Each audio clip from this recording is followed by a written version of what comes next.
Nancy, Nancy, adelante, cuénteme. la duda que tengo ¿Aló?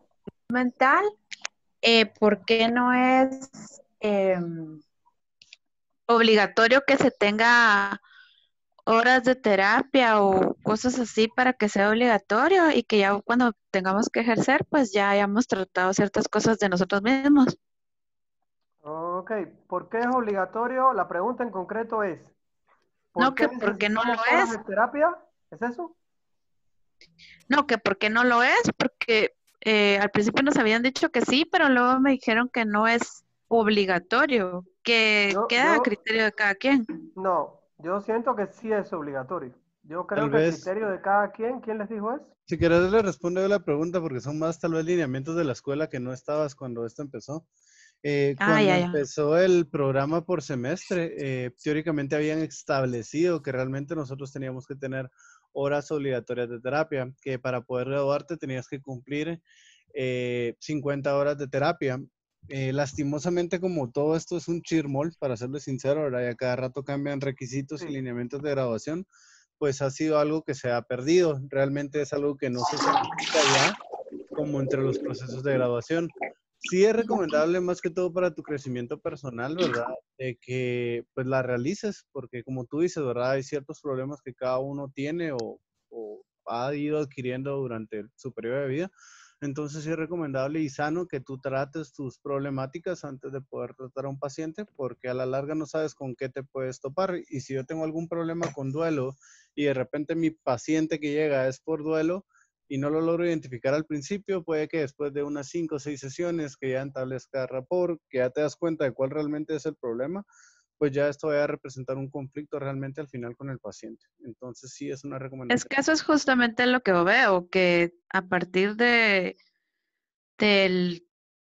quinto semestre ya se supone que uno tiene que dar práctica y en ese momento si no se ha llevado como cierta terapia, pienso que sí es así como muy arriesgado que la gente trate a otra Bueno, gente, ¿me entiendes? bueno, Guille te habló de la parte institucional.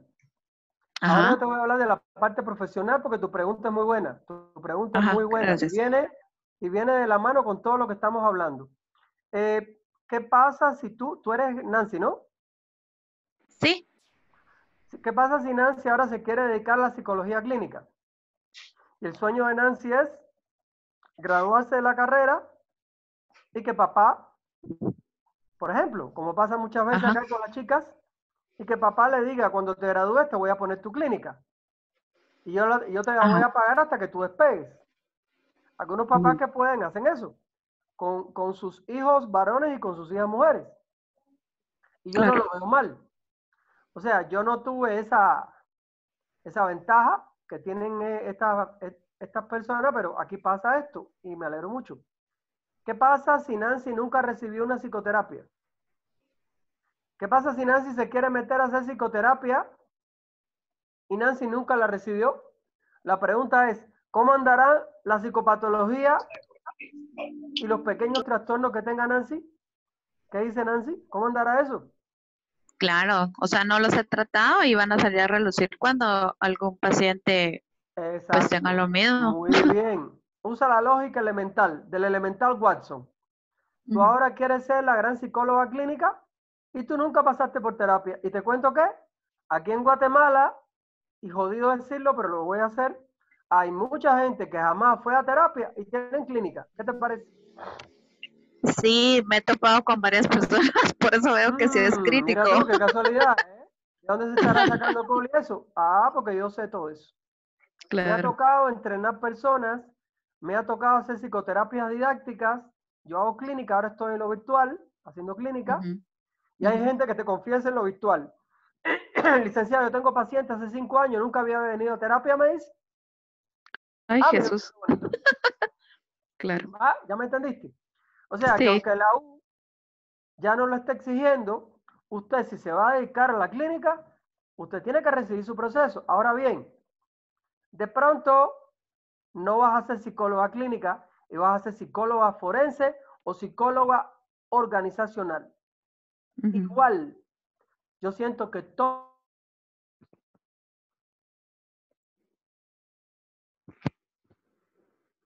psicóloga de recursos humanos y el jefe te pide que evalúes a la gente y que hagas una consejería institucional, organizacional con ellos. ¿Cómo vas a hacer una consejería si tú nunca recibiste psicoterapia? Claro. Aparte, pienso que, como usted mencionaba, que es importante que como psicólogas tengamos salud mental, es Así es. parte de nuestra salud mental, ¿verdad? Correcto. El campo de la psicología siempre te vas a topar con personas que no son sanas. Y a veces el compañero que tienes en el buró tuyo enfrente. Y a veces la amiga tuya, que es el departamento de al lado y que va a almorzar contigo. Y a veces la novia de tu hermano. Entonces, estamos convocados a tener salud mental. No hay para dónde agarrar. Es que yo me crié en una familia donde mi papá era bolo y mi mamá lo aguantaba y mi mamá era depresiva y mi papá era bolo. Vaya, qué jodido. Pero usted no tiene por qué volverse un paciente mental por eso. Si bien es muy cierto que los factores familiares influyen en el desarrollo de la psicopatología de la gente, ¿verdad? No automáticamente el hijo de personas con trastornos mentales se convierte en un paciente mental. Falso, totalmente. Pero lo cierto es que sí hay que ir a terapia a revisar esas cositas. No sé si te respondí, ¿verdad? Sí, gracias, doctor, muy amable. Porque no se puede. No se puede dar, te lo voy a decir ahora con unas palabras que no recuerdo de quién son, pero son de algún hombre grande. Creo que son de André Malraux, que era un gran escritor francés. No se puede dar lo que uno no tiene. ¿Cómo tú vas a ofrecer salud mental si tú no la tienes? Totalmente. Eso es jodidos, sonó duro, pero aquí lo que no podemos hacer es engañarnos a nosotros mismos. Estamos en un campo que es la psicología. Y la psicología y la verdad van de la mano. Igual que la medicina y la verdad van de la mano. Pero la psicología privilegia la verdad. Usted no puede dar lo que usted no tiene. Y eso donde quiera que voy lo he dicho y a la gente no le gusta a veces oír estas cosas porque raspan a la gente le duelen las verdades, pero los psicólogos estamos convocados a la verdad. Si ignoramos la verdad, ya nos estamos neurotizando. ¿Me hago entender? El neurótico evade la verdad. La tapa, la sofoca, la ignora. Entonces estamos convocados a no ser neuróticos. ¿Ok? Vale, continuemos. Gracias, doctor. Buena tu pregunta. Sigo. Ya hablamos bastante de salud mental. Ok. La normalidad y la anormalidad. Aquí nos vamos a meter ahora en camisas de 11 varas o en la cueva del lobo.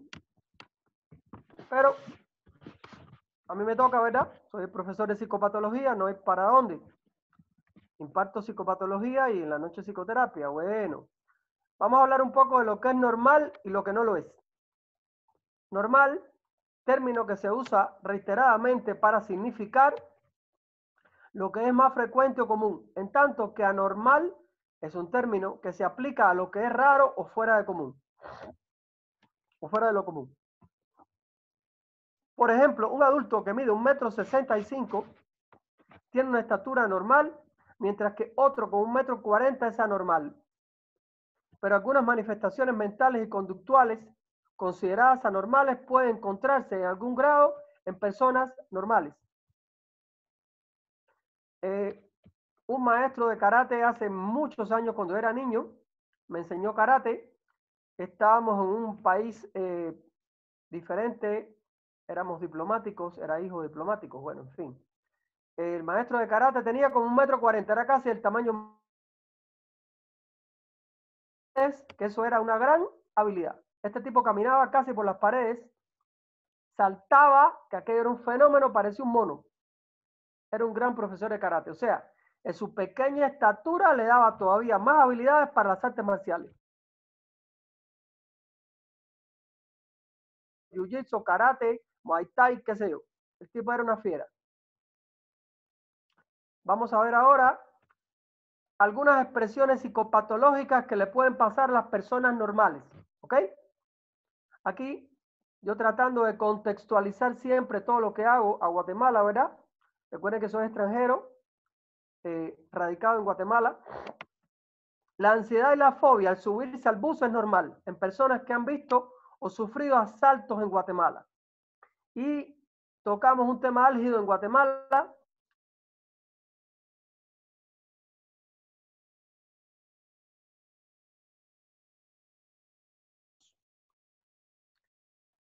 La ansiedad y la fobia al subirse al bus es normal en personas que han visto o sufrido asaltos en Guatemala, por ser un contexto donde esto ocurre con cierta frecuencia. Es normal que las personas tengan estos síntomas. Sí, y llega un momento que se te va quitando la ansiedad, y llega un momento que ni en el medio del asalto te pones ansioso y le dices al tipo, bueno, yo lo que tengo es esto, y lo que tengo son 40 que salen, no tengo más. Aquí lo tiene, mi teléfono, un huevito. Por favor, si no lo quiere, no me lo tire por la ventana, como me dijo un cuate. Por favor, si no lo quiere, no me lo tire por la ventana porque es lo único que tengo. Y el asaltante lo dijo, no tengas pena, bro. Yo te entiendo. Dame tus 40 que sale y aquí tienes tu teléfono. Parece chistoso lo que estoy contando y de ninguna manera lo es, ¿no? Porque un asalto no es chistoso para nadie, ¿verdad? ¿Sí? Es un mal momento, es un mal rato, es un momento de dificultad. Sabemos que han herido o han matado personas que han sido asaltadas porque se han negado. Ustedes, si los asaltan, por favor, lo que les pidan, eso ya lo saben ustedes, no se pongan a pelear con los asaltantes. El asaltante es un tipo que tiene una pistola y en ese momento está tan nervioso como usted. Y en muchas ocasiones no sabe ni manejar la pistola. ¿Verdad? Entonces usted no se ponga a pelear ni los ponga nerviosos. ¿Qué quieres esto? Aquí está, aquí está, aquí está, aquí está. Ni a discutir, ni a pelearse, ni a maltratar a esa gente. Entonces tenemos que agarrar una psicología del asalto, por favor. Los psicólogos tienen que sobrevivir a todas estas cosas. Somos los maestros de las habilidades psicológicas. Si no las tienen, vamos a desarrollarlas. Dos, este tema que para mí no es nuevo, estoy escribiendo este tema desde el año 1998, escribiendo y publicado. Los que quieran pueden buscar algunos de mis artículos que están en internet sobre este tema. La presencia de visiones de muertos que les hablan pueden confundirse con alucinaciones de tipo visual y auditivo. Pero si en estos miembros de determinado culto religioso, dígase en Cuba los santeros o en Guatemala los chamanes, en Brasil hay un montón de personas también de este tipo, en Sao Paulo hay espiritistas, en Río de Janeiro hay candombleiros, o Pai do Santo, Mai do Santo de Brasil. En fin, esta conducta es normal en estas personas y no puede ser catalogada de patológica. Freud decía que lo normal implicaba lo patológico, o sea, que no hay seres humanos totalmente sanos o ausentes de patología alguna. Ok, ¿alguna pregunta hasta aquí? Este punto suele ser un poco escabroso. Y en la manera presencial disertamos sobre esto. El año pasado había una chica que me ponía ejemplo que su abuelita era espiritista, que su abuelita hablaba con los muertos, que toda la vida habían dicho que la abuelita estaba loca. Entonces aquí es donde yo recuerdo a un amigo que se llama Edsel Cardeña, mexicano que vive en Suecia. Es un gran profesor de todas estas cosas, ¿verdad? Él me dice, Mario, en México los chamanes le hablan a los muertos, a los ancestros, y no podemos considerarlo como psicopatológico. Es parte de una cultura, y lo que es parte de una cultura ya no puede ser tildado de psicopatología. En cambio, si una persona tuviera estas manifestaciones que le habla a seres que no se ven y a seres que...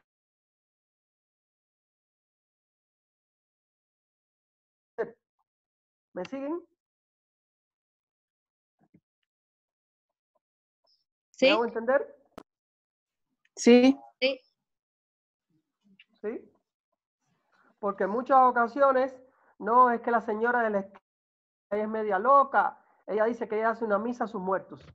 Ok, yo viví varios años en países como Brasil, Italia, Cuba, donde las creencias de hablarles a los muertos, creencias espíritas, hablarles a los santos son muy normales.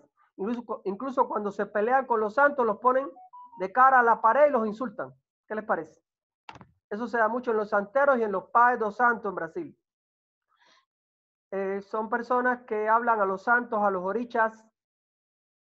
Paralelo a los santos de la cultura católica, hay una serie de santos africanos o llamados orichas en lenguaje de esa etnia yoruba, que se hacen equivalentes y se llaman sincretismo religioso.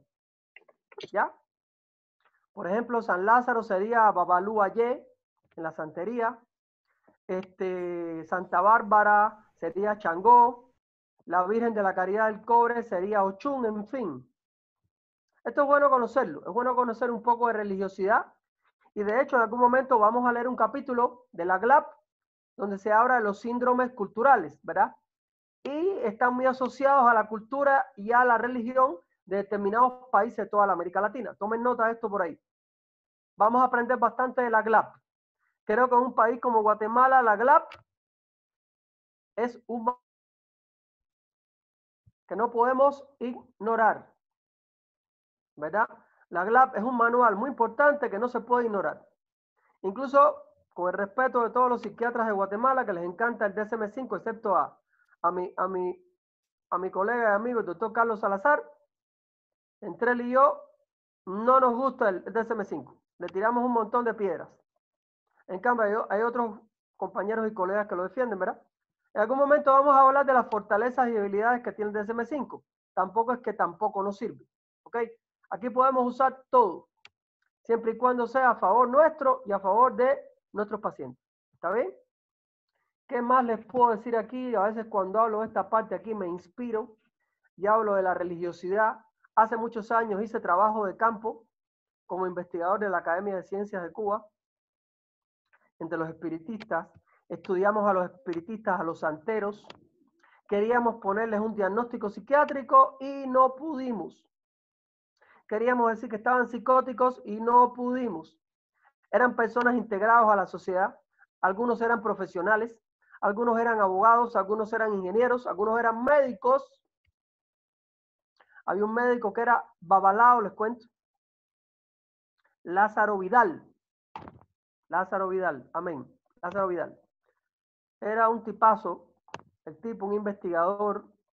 Era Babalao. Babalao significa un grado alto dentro de la santería. Es un sacerdote que es adivino, ¿sí? Y consulta a las personas, ¿verdad? Si tiene algún familiar o algún conocido, algún amigo que haya estado en Cuba, probablemente se consultó con algún babalao. Eso es muy común en el turismo en Cuba, ¿verdad? Y los babalaos de Cuba son muy famosos. Te leen lo que se llama el ITA, te consultan, te tiran el équele, que es una cadena con cocos, y te dicen de tu vida un montón de cosas. Y aquí esto entronca con lo que se llama la parapsicología. En lo presencial siempre hablo un poquito de esto. ¿Qué es la parapsicología o parapsicología? La parapsicología, se los voy a poner aquí en el chat. A ver.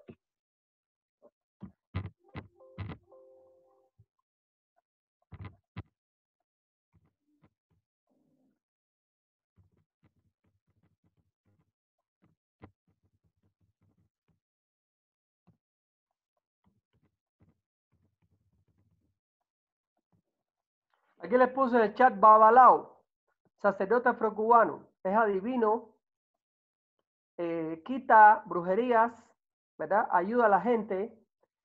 Y yo escribí hace muchos años el paralelo que tenía la acción de estos señores con un psicólogo. Eso lo pueden leer en la internet, en mi artículo que se llama Psiquiatría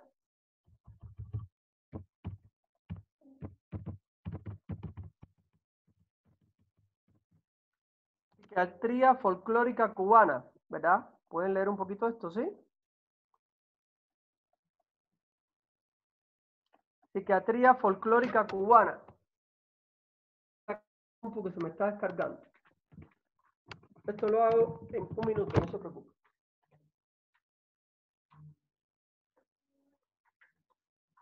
La computadora en los últimos tiempos se descarga muy rápido. Ya, aquí estamos.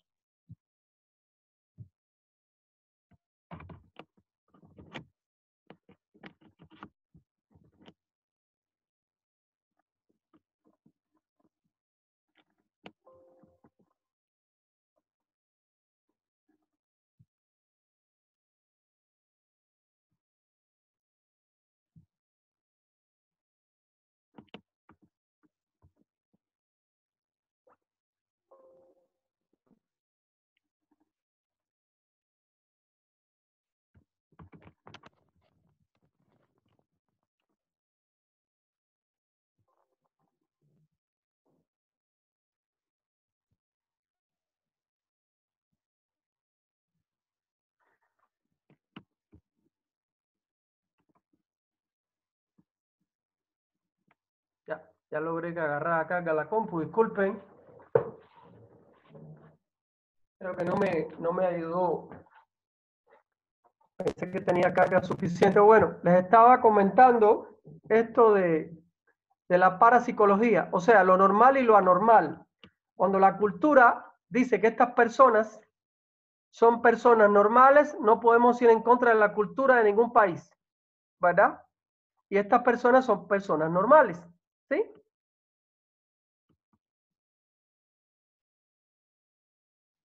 ¿Alguna pregunta aquí?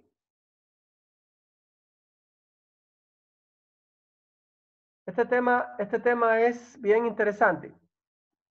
Si a alguien le interesa este tema, puede revisar algún artículo mío por ahí que se llama Psiquiatría Folclórica Cubana y Psicoterapia Intercultural. Ahí explico un poquito el tema.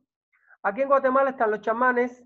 Aquí en Guatemala también hay espiritistas, les cuento, y también hay rosacruces, que son otro grupo espiritual, donde tienen contacto con los muertos y espíritus y todas esas cosas. Bueno, en el campo de la psicopatología, repito, esto siempre ha sido una atracción, porque hay un grupo de psiquiatras y psicólogos recalcitrantes que se ponen a decir que esta gente son un montón de locos. Cosa que no comparto. Tuve muchos maestros que eran rosacruces o masones. El artículo se puede encontrar en internet.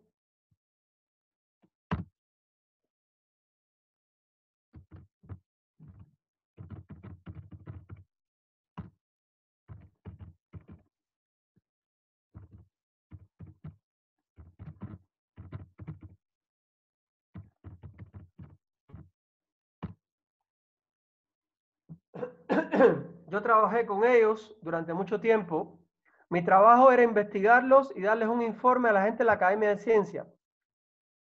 Y pude comprobar que había muchos de ellos que eran personas totalmente normales, pero vivían una religiosidad donde se incluía fenómenos de recibir mensajes de muertos y visualizar espíritus. Y fue muy interesante. Ya lo encontró alguien por ahí. Muchas gracias. Los psicólogos tenemos que saber todos los fenómenos vinculados con esto. Tenemos que conocer todos los fenómenos vinculados a la religiosidad y a los practicantes de todas estas religiones. En una ocasión en la Universidad Panamericana, a mis estudiantes de maestría, ¿saben a dónde los llevé? A caminar Huyú. Ya no saben a qué. A ver una ceremonia de un chamán maya. ¿Qué les parece? Y estaban ahí más chiviadas y asustadas que otra cosa. Y me decían, usted no está chiviado, usted no está asustado. No, ¿para qué? Si ya yo tengo un entrenamiento entre la gente de mi país, ¿verdad? Incluso les puedo decir que también vi este culto, un culto llamado Umbanda en Brasil, en Sao Paulo, donde también se parece mucho a la santería afrocubana. Bueno, ¿alguna pregunta, algún comentario? ¿Alguien conoce a alguna persona que tenga este tipo de manifestaciones o caiga en este campo? Aquí dice Delia. A ver, Delia, ¿por qué no me haces la pregunta por micrófono para entenderte mejor? Sí, lo que quería preguntar es que, Sí, por ejemplo, entre ellos existe su propia anormalidad. Entonces, con su experiencia, ellos se basan en cómo explicar el por qué sucede que ellos son anormales en su grupo y tratan de remediarlo para que vuelvan a ser normales dentro de ellos. ¿Esta es una pregunta o una afirmación? Solo es una afirmación, pero quería ver qué opinaba usted. Sí, de acuerdo contigo. O sea, acuérdate que la enfermedad o la psicopatología dentro de estos grupos culturales se llama brujería o se llama enviación. O sea, acuérdate que tienen otros códigos cognitivos para diagnosticarlos. Si alguien está enfermo y alguien cae en una cama o alguien tiene temblores o alguien no funciona bien, es porque tiene una enviación o tiene una brujería que le envió a alguien o se le envió un brujo o un chamán o un practicante, ¿verdad? Entonces hay que hacer una ceremonia que sería el equivalente a la psicoterapia, ¿verdad? que en las diferentes culturas y diferentes países tiene diferentes nombres. En las religiones africanas se llama Ebo, también se llama limpieza. Aquí me dicen que se llama chilqueada, me dicen algunas colegas. Me reí un montón porque usaban eso como chiste en algunas ocasiones. A esta le hace falta una chilqueada, solo sabe chillar. Sí, definitivamente tienen estas patologías dentro de esa religiosidad, tienen una explicación diferente. Y la explicación siempre es de orden espiritual, ¿ya? Ajá. Mientras que en el caso de nosotros es de carácter muy personal y psicológico, ¿sí? Ajá. Ahora, ¿qué pasaría si un día llega a ti un paciente, como nos pasaba a nosotros en ocasiones, como pasa en Brasil, como pasa en México, y el paciente te dice, es que creo que tengo una brujería. Siento a veces que me hablan en el oído y siento que me tocan y veo sombras. Entonces, partiendo de varios psiquiatras transculturales franceses, y de paso en Estados Unidos también hay psiquiatras que trabajan así, en Brasil, incluso en Cuba y en México, conozco a Sergio Villaseñor en México, él es psiquiatra y es etnólogo. Y Sergio, cuando él detectaba que era un problema que no era de la psiquiatría, a ver, escuchen bien lo que voy a decir, él se lo pasaba a un chamán. Y el individuo llegaba con el chamán. Y el chamán le hacía una ceremonia. ¿Verdad? ¿Y qué pasa si le digo a ustedes que después de la ceremonia que hacía el chamán, el individuo estaba bien? Entonces, este campo es bien interesante, pero es bien cuestionable, ¿verdad? Porque estamos en el campo de la ciencia. O sea, todo esto de chamanismo, espiritismo, ¿es ciencia? Ellos dicen que es su ciencia. Pero aquí el problema es, ¿todos los psiquiatras y los psicólogos compartimos este espacio y tenemos estas creencias? No. Yo tengo algunas mis creencias, pero tampoco quiero que ustedes las tengan. Pero, doctor, Sí. si por ejemplo tiene, por ejemplo, un trastorno bipolar y él cree que está poseído, entonces lo más recomendable sería tratarlo con medicamento, ¿no? Definitivamente, mamita, a ese tenemos que darle medicamento.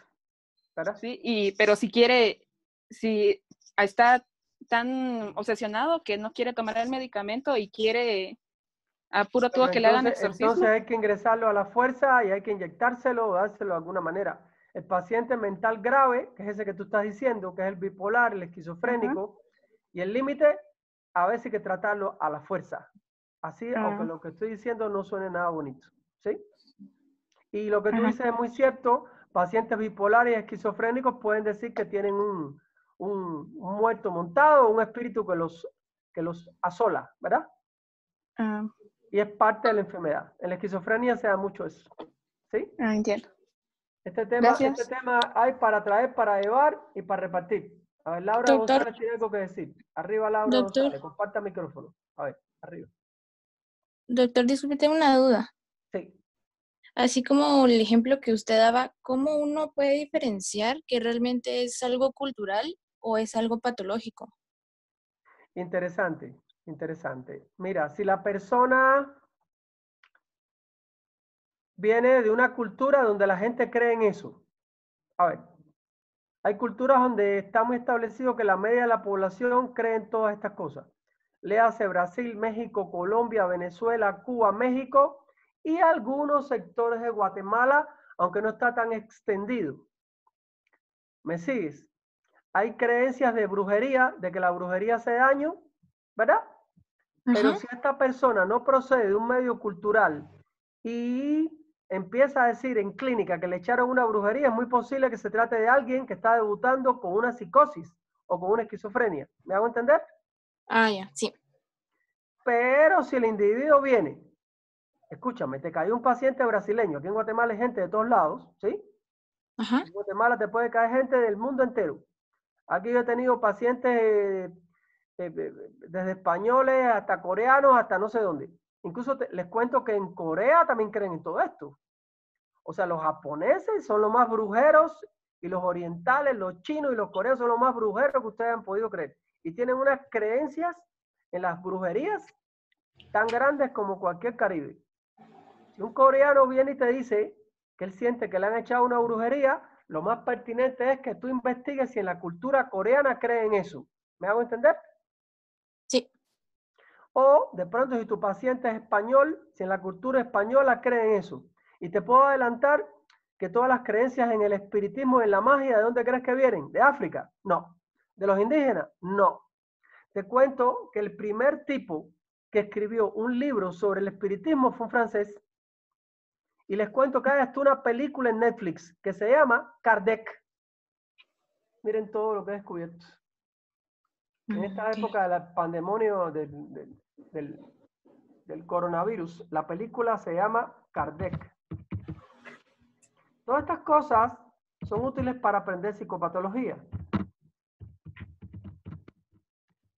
Ya que no puedo usarlo presencial para ilustrar todo esto como me gusta. El que tenga tiempo y tenga interés puede ver esta película de Netflix, Kardec, para que vea que no estoy inventando nada de esto, ¿verdad? Y existe en Europa, sobre todo Francia, España, después se extendió a Italia y a Grecia, a toda la Europa. Si la vieja Europa tenía estas creencias, ¿qué vamos a esperar para la América? ¿Verdad? Muchas de estas creencias fueron importadas, es lo que trato de decir. Estados Unidos, ahí hay confederaciones espiritistas, confederaciones de magia Wicca. No sé si has escuchado la magia Wicca. Hay masones, hay Rosacruces, o sea, los gringos, en teoría, uno de los países más desarrollados del mundo, tienen un chorro de órdenes espiritistas y órdenes que creen todo esto. Mario, Solo solo aquí disculpa que para te terminar con el interrumpa. tema, que el tema es largo, el tema es Eso te iba largo a y decir, entronca con la psicopato. A ver.